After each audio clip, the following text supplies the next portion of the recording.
Follow ಮಾಡ್ತಾ ಇದೆ ಏನು ನಡೆದಿದೆ ಅಂತಂದರೆ ಇದು ಒಂದು ರೀತಿಯಾಗಿ ಆಗಿರೋ ಪ್ರಾಬ್ಲಮ್.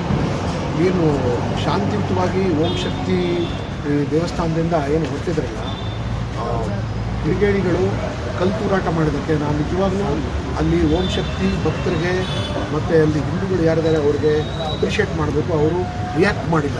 ಅವ್ರು ರಿಯಾಕ್ಟ್ ಮಾಡೋಕ್ಕೆ ಹೋಗಿದ್ರೆ ಭಾಳ ದೊಡ್ಡದಾಗಿ ಸಮಸ್ಯೆ ಆಗಿರೋದು. ಸೊ ನಿನ್ನೆ ರಾತ್ರಿಯೇ ನಾನು DCP ಸಾಹೇಬ್ರ ಹತ್ರ ಮತ್ತು CP ಹತ್ರ ಮಾತಾಡಿದೆ.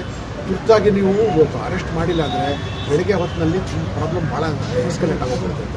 ರಾತ್ರಿ ಪೂರ್ತಿ DCP ಯತೀಶ್ ಅವರು ಮತ್ತು ACP ಭರತ್ ರೆಡ್ಡಿ ಅವರು ಮತ್ತು ಕೆಂಪೇಗೌಡರು ಮತ್ತು ಎಲ್ಲ ಆಫೀಸರ್ಸು ಎಲ್ಲ ಸೇರಿ ಅವರು ಕಾರ್ಯಾಚರಣೆ ನಡೆಸ್ಬಿಟ್ಟು ಯಾರಿದ್ದಾರೆ ಕಿಡಿಗೇಡಿಗಳು ಅವ್ರಿಗೆ ಐಡೆಂಟಿಫೈ ಮಾಡಿದ್ದಾರೆ. ಸದ್ಯದಲ್ಲೇ ಅವರಿಗೆ ವಶಕ್ಕೆ ತೆಗೆದುಕೊಳ್ಳೋ ಸಾಧ್ಯತೆ ಇದೆ ಮತ್ತು ಅವ್ರ ಮೇಲೆ ಕ್ರಮ ಕೂಡ ಜರುಗಿಸ್ತಾರೆ. ಸೊ ಅಕ್ಯೂಸ್ಡ್ ಅಂತೂ ಪತ್ತೆ ಆಗಿದೆ ಯಾರು ಈ ರೀತಿ ಮಾಡಿದ್ದಾರೆ ಅಂತ. ಮತ್ತು ಮುಂದೆ ಬರೋ ದಿನಗಳಲ್ಲಿ ಕೂಡ ಈ ಭಾಗದ ಮೇಲೆ ತುಂಬ ಹೆಚ್ಚಿನ ಹದ್ದಿನ ಕಣ್ಣು ಇಟ್ಟಿರಬೇಕು.